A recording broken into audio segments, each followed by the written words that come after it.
उधार का बोझ। एक बार किसी वित्तीय समस्या में फंसकर तेनालीराम ने राजा कृष्णदेव राय से कुछ रुपए उधार लिए थे।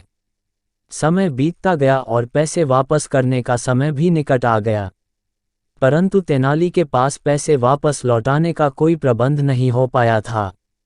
सो उसने उधार चुकाने से बचने के लिए एक योजना बनाई। एक दिन राजा को तेनालीराम की पत्नी की ओर से एक पत्र मिला। उस पत्र में लिखा था कि तेनालीराम बहुत बीमार है।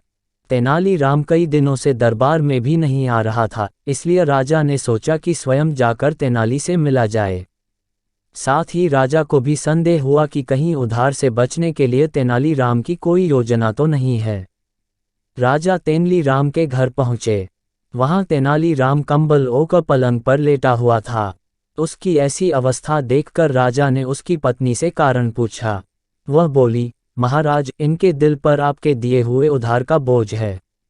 यही चिंता इन्हें अंदर ही अंदर खाए जा रही है और शायद इसी कारण यह बीमार हो गए। राजा ने तेनाली को सांत्वना दी और कहा, तेनाली, तुम परेशान मत हो। तुम मेरा उधार चुकाने के लिए नहीं बंधे हुए हो। चिंता छोड़ो और शीघ्र स्वस्थ हो जाओ। यह सुन तेनालीराम पलंग से कूद पड़ा और हंसते हुए बोला, महाराज, धन्यवाद। यह क्या है तेनाली? इसका मतलब तुम बीमार नहीं थे। मुझसे झूठ बोलने का तुम्हारा साहस कैसे हुआ? राजा ने क्रोध में कहा। नहीं नहीं महाराज, मैंने आपसे झूठ नहीं बोला।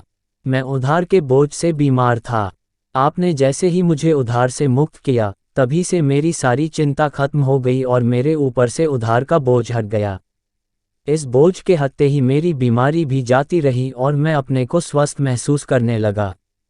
अब आपके आदेशानुसार मैं स्वतंत्र, स्वस्थ व प्रसन्न हूँ। हमेशा की तरह राजा के पास कहने के लिए कुछ न था। वह तेनाली की योजना पर मुस्करा पड़े।